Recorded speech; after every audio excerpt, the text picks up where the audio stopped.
Hi guys, welcome back to my channel. ಇವತ್ತಿನ vlog ಶುರು ಮಾಡ್ತಾ ಇದ್ದೀನಿ. ಸೊ ಇವತ್ತಿನ ರಂಗೋಲಿ ಇದಾಗಿದೆ. ಸೊ ಈ ರಂಗೋಲಿ ಮುಂಚೆ ಕೂಡ ಹಾಕಿದ್ದೀನಿ.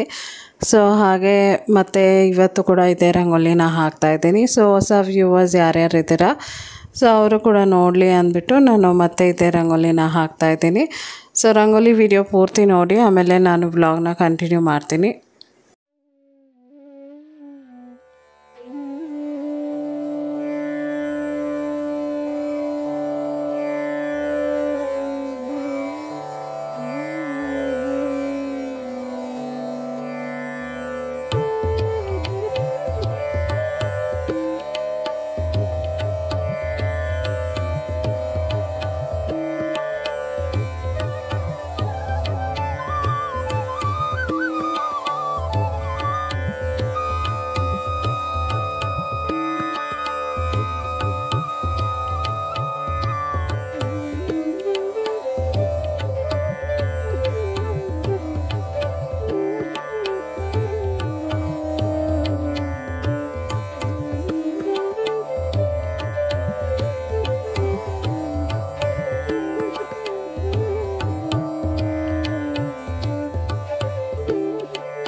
ಈಗ ನಾನು ಮಧ್ಯಾಹ್ನ ಲಂಚಿಗೆ ಪ್ರಿಪೇರ್ ಮಾಡ್ತಾಯಿದ್ದೀನಿ. ಸೊ ಇವತ್ತು ನಾನು ಬೇಳೆ ಸಾಂಬಾರು ಮಾಡ್ತಾಯಿದ್ದೀನಿ. ಸೊ ನಿನ್ನೆ ಮಾಡಿದಂಥ ಬೇಳೆ ಸಾಂಬಾರು ಸ್ವಲ್ಪ ಉಳಿದಿದೆ, ಹಂಗಾಗಿ ಇವತ್ತು ಕೂಡ ಬೇಳೆ ಸಾಂಬಾರೇ ಮಾಡ್ತಾಯಿದ್ದೀನಿ. ಸೊ ತರಕಾರಿಗಳೆಲ್ಲ ಖಾಲಿ ಆಗಿವೆ. ಏನು ಮಾಡೋಣ ಅಂತ ಯೋಚನೆ ಮಾಡಿ ಸರಿ ಆಯಿತು ಬೇಳೆ ಸಾರೇ ಮಾಡೋಣ ಅಂದ್ಬಿಟ್ಟು, ಬಟ್ ನಾನು ತೆಳ್ಳಗೆ ಮಾಡ್ತಾಯಿದ್ದೀನಿ, ಗಟ್ಟಿಯಾಗಿ ಮಾಡ್ತಾಯಿಲ್ಲ. ಈ ಸಾಂಬಾರಂತೂ ತುಂಬ ರುಚಿಯಾಗಿರುತ್ತೆ, ಖಂಡಿತ ಟ್ರೈ ಮಾಡಿ ಅಂತ ಹೇಳ್ತೀನಿ. ಈಗ ನಾನು ಒಂದು ಕುಕ್ಕರಲ್ಲಿ ಒಂದು ಸ್ವಲ್ಪ ಬೇಳೆನ ಹಾಕ್ಕೊಂಡಿದ್ದೀನಿ, ಮಿಕ್ಸ್ ಮಾಡಿದ್ದೀನಿ. ಹೆಸರುಬೇಳೆ ಮತ್ತು ತೊಗರಿಬೇಳೆನ ಮಿಕ್ಸ್ ಮಾಡಿ ಹಾಕಿದ್ದೀನಿ. ಒಂದು ಸ್ವಲ್ಪ ಈರುಳ್ಳಿ ಮತ್ತು ಅರಿಶಿನ ಪುಡಿ ಇಷ್ಟನ್ನೆಲ್ಲ ಹಾಕಿದ್ದೀನಿ. ಸ್ವಲ್ಪ ನೀರು ಕೂಡ ಹಾಕಿದ್ದೀನಿ. ಹಾಕಿ ಗ್ಯಾಸ್ ಮೇಲೆ ಇಟ್ಟಿದ್ದೀನಿ. ಇಲ್ಲಿ ನಾನು ಟೊಮೆಟೊನ ಚಾಪ್ ಮಾಡಿ ಇಟ್ಕೊಂಡಿದ್ದೀನಿ. ಟೊಮೆಟೋಸ್ನೆಲ್ಲ ಇದರಲ್ಲಿ ಹಾಕ್ತಾಯಿದ್ದೀನಿ. ನಾಟಿ ಟೊಮೆಟೊ ಯೂಸ್ ಮಾಡಿದರೆ ಬೆಸ್ಟ್ ಅಂತ ಹೇಳ್ತೀನಿ. ಸೊ ನೀವು ಫಾರಮ್ ಟೊಮೆಟೊ ಯೂಸ್ ಮಾಡಿದರೆ ಅಷ್ಟು ರುಚಿ ಬರೋದಿಲ್ಲ, ಹಾಗಾಗಿ ನಾಟಿ ಟೊಮೆಟೊನೇ ಹಾಕ್ತಾಯಿದ್ದೀನಿ. ಇದಕ್ಕೆ ನಾನಿವತ್ತು ಖಾರದ ಪುಡಿ ಕೂಡ ಹಾಕ್ತೀನಿ, ಹಾಗೆ ಹಸಿಮೆಣಸಿನ್ಕಾಯಿ ಕೂಡ ಹಾಕ್ತೀನಿ. ಸೊ ನಾನು ಹೇಳ್ದಂಗೆ ನೋಡಿ ಹಸಿಮೆಣಸಿನ್ಕಾಯಿ ಈ ರೀತಿ ಕಟ್ ಮಾಡ್ಕೊಂಡಿದ್ದೀನಿ, ಅದನ್ನು ಕೂಡ ಇವಾಗ ಕುಕ್ಕರಲ್ಲಿ ಹಾಕ್ತಾಯಿದ್ದೀನಿ. ಸೊ ಅಲ್ಲಿ ತನಕ ಬೇಳೆ ಬೇಯಲಿ ಅಂತ ಗ್ಯಾಸ್ ಆನಲ್ಲೇ ಇಟ್ಟಿದ್ದೀನಿ. ಇವಾಗ ಕುಕ್ಕರ್ ಲಿಡ್ ಹಾಕಿ ಕ್ಲೋಸ್ ಮಾಡಿ ಇಟ್ಬಿಡ್ತೀನಿ. ಸೊ ಇದು ಒಂದು 3-4 ವಿಸಿಲ್ ಬಂದರೆ ಸಾಂಬಾರು ಮಾಡೋಕ್ಕೆ ಚೆನ್ನಾಗಿರುತ್ತೆ. ಬೇಳೆ ಎಲ್ಲ ಚೆನ್ನಾಗಿ ಬೇಯಬೇಕು.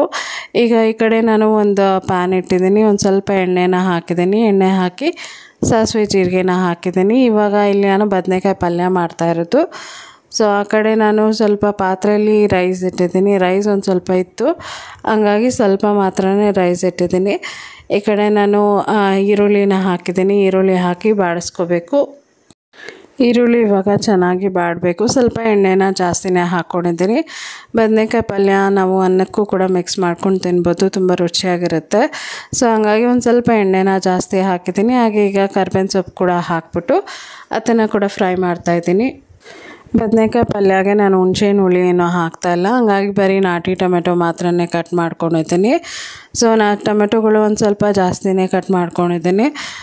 ಸುಮಾರು ಏನಿಲ್ಲ ಅಂದರೂ ಒಂದು 7-8 ಟೊಮೆಟೊಸ್ ಇರ್ಬೋದು, ಸಣ್ಣದು ದೊಡ್ಡದಲ್ಲ. ಇವಾಗ ಟೊಮೆಟೊನೆಲ್ಲ ಹಾಕಿ ಚೆನ್ನಾಗಿ ಫ್ರೈ ಮಾಡ್ತಾಯಿದ್ದೀನಿ. ಹಾಗೆ ನಾನು ಹೇಳ್ದಂಗೆ ಬದನೆಕಾಯಿ ಎಲ್ಲ ಹಾಕಿದ್ದೀನಿ. ಸೊ ಬದನೆಕಾಯಿ ಎಲ್ಲ ಹಾಕಿದ ಮೇಲೆ ಚೆನ್ನಾಗಿ ಫ್ರೈ ಮಾಡ್ಕೊತೀನಿ. ಫ್ರೈ ಆದಮೇಲೆ ಹೇಗೆ ಕಾಣುತ್ತೆ ಅಂತ ತೋರಿಸ್ತೀನಿ. ಸೊ ಮೊದಲಿಗೆ ಒಂಚೂರು ಉಪ್ಪು ಹಾಕ್ಬಿಟ್ಟು ಮಿಕ್ಸ್ ಮಾಡಿ ಇಟ್ಕೊಂಡಿದ್ದೀನಿ. ಮಿಕ್ಸ್ ಮಾಡಿ ಆದಮೇಲೆ ಮತ್ತೊಂದು ಸತಿ ಕೂಡ ಮಿಕ್ಸ್ ಮಾಡ್ತಾಯಿದ್ದೀನಿ. ಸ್ವಲ್ಪ ನಾನು ಇದು ಚೆನ್ನಾಗಿ ಸ್ವಲ್ಪ ಎಣ್ಣೆಯಲ್ಲಿ ಬೇಯಲಿ, ಅದಾದಮೇಲೆ ಒಂಚೂರು ನೀರು ಹಾಕ್ತೀನಿ.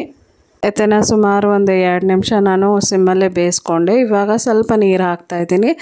ಸೊ ಈ ಈ ಬದನೆಕಾಯಿ ಗೊಜ್ಜು ಏನಿದೆ ನೋಡಿ, ಸ್ವಲ್ಪ ಸ್ಮ್ಯಾಶ್ ರೀತಿ ಆದರೆ ತುಂಬ ರುಚಿಯಾಗಿರುತ್ತೆ. ಅನ್ನಕ್ಕೆ ಕಲಿಸ್ಕೊಂಡು ಕೂಡ ತಿನ್ಬೋದು, ಅಥವಾ ಪಲ್ಯ ಥರ ನಂಚ್ಕೊಂಡು ಕೂಡ ತಿನ್ಬೋದು, ಚೆನ್ನಾಗಿರುತ್ತೆ. ಸೊ ಇವಾಗ ನಾನು ನೀರೆಲ್ಲ ಹಾಕಿದ ಮೇಲೆ ಒಂದು ಸ್ವಲ್ಪನೇ ಖಾರದ ಪುಡಿ ಹಾಕ್ತಾಯಿದ್ದೀನಿ. ಸೊ ಖಾರದ ಪುಡಿ ಎಲ್ಲ ಹಾಕಿದ ಮೇಲೆ ಸಾಂಬಾರು ಪೌಡ್ರು ನಾನು ಪ್ರೀವಿಯಸ್ ಬ್ಲಾಗಲ್ಲೆಲ್ಲ ಹೇಳ್ದಂಗೆ ಸಾಂಬಾರು ಪೌಡ್ರನ್ನ ಜಾಸ್ತಿ ಬಳಸ್ತೀನಿ. ಅದಕ್ಕೆ ಮುಂಚೆ ಒಂಚೂರು ಧನಿಯಾ ಪೌಡ್ರು, ಸುಮಾರು 1 ಸ್ಪೂನ್ ಅಂದ್ಕೊಳ್ಳಿ, 1 ಸ್ಪೂನಷ್ಟು ಧನಿಯಾ ಪೌಡರ್ ಕೂಡ ಹಾಕಿದ್ದೀನಿ. ಈಗ ನಾನು ಹೇಳ್ದಂಗೆ ಸಾಂಬಾರು ಪೌಡ್ರು ಸುಮಾರು ಒಂದು 3 ಸ್ಪೂನಷ್ಟು 3-3.5 ಸ್ಪೂನ್ ಅಂತ ಅಂದ್ಕೊಳ್ಳಿ, 3.5 ಸ್ಪೂನಷ್ಟು ಸಾಂಬಾರು ಪೌಡ್ರ್ ಹಾಕ್ತೀನಿ. ಯಾಕಂದರೆ ಖಾರ ಜಾಸ್ತಿ ಇರೋದಿಲ್ಲ, ಚೆನ್ನಾಗಿರುತ್ತೆ ರುಚಿ ಅಂದ್ಬಿಟ್ಟು ಸಾಂಬಾರು ಪೌಡ್ರೇ ಹಾಕ್ತಾಯಿರೋದು. ಸೊ ಅದನ್ನು ಕೂಡ ಮಿಕ್ಸ್ ಮಾಡಿಬಿಟ್ಟು ಇವಾಗ ಮಿಕ್ಸ್ ಮಾಡ್ತಾ ಇದ್ದಂಗೆ ಇದು ಗಟ್ಟಿ ಆಗುತ್ತೆ.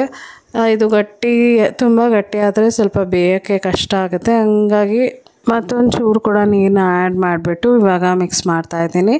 ಸೊ ಇವಾಗ ಚೆನ್ನಾಗಿ ಬಾಯ್ಲ್ ಆಗ್ತಾ ಇದ್ದಂಗೆ ಸ್ಮ್ಯಾಶ್ ಮಾಡ್ಕೋಬೋದು, ಸೌಟಲ್ಲೇ ಚೆನ್ನಾಗಿರುತ್ತೆ. ಇವಾಗ ಫೈನಲಾಗಿ ನಾನು ಕೊತ್ತಂಬರಿ ಸೊಪ್ಪನ್ನ ಕೂಡ ಹಾಕ್ತಾಯಿದ್ದೀನಿ. ಸೊ ಈ ಕನ್ಸಿಸ್ಟೆನ್ಸಿಯಲ್ಲಿದ್ದರೆ ಸಾಕು. ಸೊ ಇವಾಗ ನಾನು ಇದನ್ನು ಕ್ಲೋಸ್ ಮಾಡಿ ಇಟ್ಬಿಡ್ತೀನಿ. ಪಲ್ಯ ಕೂಡ ಒಂದು ಸೈಡಲ್ಲಿ ರೆಡಿ ಆಗಿದೆ. ಅಂದರೆ ನಾನು ಪಲ್ಯನ ಸೈಡಲ್ಲಿ ಇಟ್ಟಿದ್ದೀನಿ, ಇನ್ನೊಂದು ಗ್ಯಾಸಲ್ಲಿ ಇಟ್ಟಿದ್ದೀನಿ. ಸೊ ಅದು ಕುದೀತಾ ಬರಲಿ ಅಂದ್ಬಿಟ್ಟು ಈ ಕಡೆ ನಾನು ಬೇಳೆ ಏನು ಬೇಯಿಸಿದೆ ನೋಡಿ, ಸುಮಾರು ಒಂದು 3-4 ವಿಸಿಲ್ ಕೊಟ್ಟಿದ್ದೆ. ಇವಾಗ ಸೌಟಲ್ಲೇ ನಾನು ಅದನ್ನು ನೀಟಾಗಿ ಸ್ಮ್ಯಾಶ್ ಮಾಡ್ಕೊಂಡು, ನೀವು ಬೇಕಾದರೆ ಮಸಿತಾರಲ್ಲ ಅದರಲ್ಲಿ ಕೂಡ ಮಾಡ್ಕೋಬೋದು. ನಾನು ಇಲ್ಲಿ ಸೌಟಲ್ಲಿ ಒಂದು ಸತಿ ಮಾಡಿಬಿಟ್ಟು ಹಾಗೆ ಪೊಟ್ಯಾಟೊ ಸ್ಮ್ಯಾಶರ್ ಬರುತ್ತಲ್ಲ ಅದರಲ್ಲಿ ಕೂಡ ಒಂದು ಸತಿ ಮಾಡ್ತಾಯಿದ್ದೀನಿ. ಪೊಟ್ಯಾಟೊ ಸ್ಮ್ಯಾಶರಲ್ಲಿ ಸ್ಮ್ಯಾಶ್ ಮಾಡಿದ್ದೆ, ಚೆನ್ನಾಗಿ ಸ್ಮ್ಯಾಶ್ ಆಗಿದೆ. ಸೊ ಬೇಳೆ ಎಲ್ಲ ಚೆನ್ನಾಗಿ ಸ್ಮ್ಯಾಶ್ ಆಗ್ತಾ ಇದ್ದಂಗೆ ಇದು ರುಚಿ ತುಂಬ ಚೆನ್ನಾಗಿರುತ್ತೆ. ಹಾಗಾಗಿ ನಾನು ಇದರಲ್ಲಿ ಕೂಡ ಒಂದ್ಸತಿ ಸ್ಮ್ಯಾಶ್ ಮಾಡಿದ್ದು. ಸೊ ಇವಾಗ ಗ್ಯಾಸ್ ಮೇಲೆ ಇಟ್ಟಿದ್ದೀನಿ. ಇವಾಗ ಸ್ವಲ್ಪ ಗಟ್ಟಿ ಇದೆ ಸಾಂಬಾರು. ನಾನು ಇದಕ್ಕೆ ನೋಡಿ ಎಷ್ಟು ನೀರು ಬೇಕೋ ನಮಗೆ 2 ಹೊತ್ತಿಗೆ ಆಗೋ ಥರ ನೀರನ್ನ ಹಾಕ್ತಾಯಿದ್ದೀನಿ. ಸೊ ಈಗ ರುಚಿಗೆ ಎಷ್ಟು ಬೇಕೋ ಅಷ್ಟು ಉಪ್ಪನ್ನ ಹಾಕ್ತಾಯಿದ್ದೀನಿ. ಸೊ ಉಪ್ಪನ್ನೆಲ್ಲ ಹಾಕಿದ್ಮೇಲೆ ಒಂದು ಸತಿ ಮಿಕ್ಸ್ ಮಾಡಿಬಿಟ್ಟು ನಾನು ರುಚಿ ಹೇಗಿದೆ ಅಂತ ನೋಡ್ತೀನಿ. ಅದಕ್ಕೆ ಮುಂಚೆ ಒಂದು ಸ್ವಲ್ಪ ಕೊತ್ತಂಬರಿ ಸೊಪ್ಪು ಕೂಡ ಹಾಕ್ಬಿಟ್ಟು ಹಾಗೆ ನಾನು ಹೇಳ್ದಂಗೆ ಒಂದು ಸ್ವಲ್ಪ ಸಾಂಬಾರು ಪೌಡ್ರ್ ಕೂಡ ಹಾಕ್ತಾಯಿದ್ದೀನಿ. So sambar powder optional. ನೀವು ಜಾಸ್ತಿ ಮೆಣಸಿನ್ಕಾಯಿ ಹಾಕ್ಕೊಂಡ್ರೆ ಸಾಂಬಾರು ಪೌಡ್ರ್ ಏನು ಬೇಕಾಗಲ್ಲ. ಬಟ್ ಸಾಂಬಾರು ಪೌಡ್ರ್ ಹಾಕಿದರೆ ಒಂದು ಎಕ್ಸ್ಟ್ರಾ ಫ್ಲೇವರ್ ತುಂಬ ರುಚಿಯಾಗಿರುತ್ತೆ. ಸೊ ಟ್ರೈ ಮಾಡಿ ನೋಡಿ ಅಂತ ಹೇಳ್ತೀನಿ. ತುಂಬ ಅಂದರೆ ತುಂಬ ಯಮ್ಮಿಯಾಗಿರುತ್ತೆ. ಈಗ ನೋಡಿ ಸಾಂಬಾರು ಪೌಡ್ರೆಲ್ಲ ಹಾಕಿದ ಮೇಲೆ ಒಂದು ಸತಿ ಮಿಕ್ಸ್ ಮಾಡಿಬಿಟ್ಟು ಸಾರು ಚೆನ್ನಾಗಿ ಕುದಿಬೇಕು. ಅಲ್ಲಿ ತನಕ ನಾನು ಗ್ಯಾಸಲ್ಲೇ ಇಡ್ತೀನಿ.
ಈಗ ಸಾಂಬಾರು ನೋಡಿ ಚೆನ್ನಾಗಿ ಕುದಿ ಬರ್ತಾಯಿದೆ. ಈ ಥರ ಕುದಿ ಬಂದರೆ ಆವಾಗ ನಾನು ಗ್ಯಾಸ್ ಆಫ್ ಮಾಡಿಬಿಡ್ತೀನಿ. ನೆಕ್ಸ್ಟು ನಾನಿಲ್ಲಿ ಒಗ್ಗರಣೆ ಹಾಕ್ತೀನಿ. ನಾನು ಇಲ್ಲಿ ಸಾಂಬಾರಿಗೆ ಬೆಳ್ಳುಳ್ಳಿ ಏನು ಬಳಸಿಲ್ಲ. ಹಾಗಾಗಿ ಒಗ್ಗರಣೆಗೆ ಬೆಳ್ಳುಳ್ಳಿ ಒಗ್ಗರಣೆ ಹಾಕೋಣ ಅಂತ ಅಂದ್ಕೊಂಡಿದ್ದೀನಿ. ಸೊ ಬೆಳ್ಳುಳ್ಳಿ ಒಗ್ಗರಣೆ ನಾನು ಇದಕ್ಕೆ ಮುಂಚೆ ಕೂಡ ತುಂಬ ಸತಿ ಮಾಡಿ ತೋರಿಸಿದ್ದೀನಿ. ಹಾಗಾಗಿ ಮತ್ತೆ ಕೂಡ ಮಾಡಿ ತೋರಿಸ್ತಾ ಇದ್ದೀನಿ. ಇವಾಗ ಒಂದು ಸ್ವಲ್ಪ ಎಣ್ಣೆ ಹಾಕ್ಕೊಂಡಿದ್ದೀನಿ ಬಾಣಲಿಗೆ. ಹಾಗೆ ಸಾಸಿವೆ ಮತ್ತು ಕರಿಬೇವಿನ ಸೊಪ್ಪು ಕೂಡ ಹಾಕ್ಕೊಂಡಿದ್ದೀನಿ. ನೆಕ್ಸ್ಟು ನಾನಿಲ್ಲಿ ಒಣಗಿದ ಮೆಣಸಿನ್ಕಾಯಿ ಹಾಕ್ತಾಯಿದ್ದೀನಿ. ಸುಮಾರು ಒಂದು 4 ಒಣಗಿದ ಮೆಣಸಿನ್ಕಾಯಿನ ಮುರಿದ್ಬಿಟ್ಟು ಹಾಕ್ತಾಯಿದ್ದೀನಿ. ಹಾಗೆ ಬೆಳ್ಳುಳ್ಳಿನ ನಾನು ಜಜ್ಜಿಟ್ಕೊತೀನಿ. ಬೆಳ್ಳುಳ್ಳಿ ಸುಮಾರು 1 ಗಡ್ಡೆ ಬೆಳ್ಳುಳ್ಳಿನ ನಾನು ಸಿಪ್ಪೆ ಸಮೇತನೇ ಜಜ್ಕೊತಾ ಇರೋದು. ಅದಕ್ಕೆ ಮುಂಚೆ ಸ್ವಲ್ಪ ಹಿಂಗು ಕೂಡ ಆ್ಯಡ್ ಮಾಡ್ತೀನಿ. ಹಿಂಗೆ ಹಾಕಿದರೆ ನಮಗೆ ಡೈಜೆಷನ್ಗೆಲ್ಲ ಒಳ್ಳೆಯದಲ್ಲ. ಬೇಳೆ ಸ್ವಲ್ಪ ಗ್ಯಾಸ್ಟ್ರಿಕ್ ಆಗುತ್ತೆ ಅಂತಾರೆ. ಹಂಗಾಗಿ ಹಿಂಗು ಕೂಡ ಹಾಕ್ತಾಯಿದ್ದೀನಿ. ಸೊ ನಾನು ಎಲ್ಲದಕ್ಕೂ ಹಾಕೋದಿಲ್ಲ, ಒಂದೊಂದಕ್ಕೆ ಮಾತ್ರ ಹಾಕ್ತೀನಿ. ಈಗ ನಾನು ಹೇಳ್ದಂಗೆ ಬೆಳ್ಳುಳ್ಳಿನೆಲ್ಲ ಜಜ್ಜಿಟ್ಕೊಂಡಿದ್ದೀನಿ. ಇದು ಬೆಳ್ಳುಳ್ಳಿ ಒಗ್ಗರಣೆ ಏನಿದೆ ನೋಡಿ, ಅದು ಒಗ್ಗರಣೆ ಹಾಕ್ತಾ ಇದ್ದಂಗೆ ಫ್ಲೇವರು ತುಂಬ ಚೆನ್ನಾಗಿ ಬರುತ್ತೆ, ತುಂಬ ರುಚಿಯಾಗಿ ಕೂಡ ಇರುತ್ತೆ. ಸೊ ಇದು ಸ್ವಲ್ಪ ಬ್ರೌನ್ ಕಲರ್ ಆಗಬೇಕು, ಅಂದರೆ ಲೈಟ್ ಗೋಲ್ಡನ್ ಬ್ರೌನ್ ಅಂತೀವಲ್ಲ ಆ ಥರ ಆಗಬೇಕು ಬೆಳ್ಳುಳ್ಳಿ ಎಲ್ಲ. ಆವಾಗ ನಾವು ಒಗ್ಗರಣೆನ ಸಾಂಬಾರಿಗೆ ಹಾಕಿದರೆ ತುಂಬ ರುಚಿಯಾಗಿರುತ್ತೆ. ಹಸಿ ಹಸಿ ಇದ್ದಾಗ ಹಾಕಿದರೆ ಅಷ್ಟು ಟೇಸ್ಟ್ ಅನಿಸೋದಿಲ್ಲ. ಸೊ ನೋಡಿ ಇವಾಗ ಕಲರ್ ಚೇಂಜ್ ಆಗಿದೆ. ಇವಾಗ ನಾನು ಇದನ್ನು ತೆಗೆದ್ಬಿಟ್ಟು ಸಾಂಬಾರಲ್ಲಿ ಹಾಕ್ತೀನಿ. ಸ್ವಲ್ಪ ಬಿಸಿಯಾಗಿತ್ತು ಬಾಣಲಿ, ಅಂದರೆ ಒಗ್ಗರಣೆ ಬಾಣಲಿ. ಹಾಗಾಗಿ ಒಂದೇ ಕೈಯಲ್ಲಿ ಇಟ್ಟೆ, ಯಾಕಂದರೆ ಆ ಕಡೆ ಇನ್ನೊಂದು ಹ್ಯಾಂಡ್ಲ್ ಏನಿದೆ ನೋಡಿ ಅದು ಬಿಸಿ ಇರುತ್ತೆ. ಸೊ ಇವಾಗ ಸಾಂಬಾರಲ್ಲಿ ಒಗ್ಗರಣೆ ಹಾಕಿದ್ಮೇಲೆ ಸ್ವಲ್ಪ ಸಾಂಬಾರು ತೆಗೆದು ಒಗ್ಗರಣೆ ಬಾಣಲಿಯಲ್ಲಿ ಕೂಡ ಹಾಕ್ಬಿಟ್ಟು ಮತ್ತೆ ನಾನು ಸಾಂಬಾರೊಳಗೆ ಹಾಕಿದ್ದೀನಿ. ಈ ಥರ ಮಾಡೋದ್ರಿಂದ ರುಚಿ ಕೂಡ ಚೆನ್ನಾಗಿರುತ್ತೆ. ಮನೇಲಿ ಒಂಥರ ಒಳ್ಳೆ ಫ್ಲೇವರ್ ಇರುತ್ತೆ. ನಮ್ಮ ಅಜ್ಜಿ ಎಲ್ಲ ಇದೇ ರೀತಿ ಮಾಡ್ತಾಯಿದ್ದಿದ್ದು. ಅವರು ಇನ್ನೊಂದು ವಡಿಯಾಲ್ ಅಂತೆಲ್ಲ ಮಾಡೋರು, ಒಗ್ಗರಣೆಗೆ ಅಂತಲೇ ಮಾಡಿ ಇಟ್ಟಿರೋರು. ಅದು ಜಸ್ಟ್ ಎಣ್ಣೆ ಹಾಕ್ಬಿಟ್ಟು ಅದು ಹಾಕ್ಬಿಟ್ರೆ ಒಗ್ಗರಣೆ ರೆಡಿ ಆಗಿಬಿಡೋದು. ಸೊ ಈ ಕಡೆ ಸಾಂಬಾರು ಆಗಿದೆ. ನಾನು ಇಲ್ಲಿ ಬದನೆಕಾಯಿ ಗೊಜ್ಜು ತೋರಿಸಿದೆ ನೋಡಿ, ಅದು ಸ್ವಲ್ಪ ನೀರೆಲ್ಲ ಡ್ರೈ ಆಗಿ ಚೆನ್ನಾಗಿ ಸ್ಮ್ಯಾಶ್ ಕೂಡ ಆಗಿದೆ. ಇವಾಗ ಈ ಕಡೆ ಒಂದು ಸತಿ ಮಿಕ್ಸ್ ಮಾಡಿಬಿಟ್ರೆ ಬದನೆಕಾಯಿ ಗೊಜ್ಜು ಕೂಡ ರೆಡಿ ಆಗಿಬಿಡುತ್ತೆ.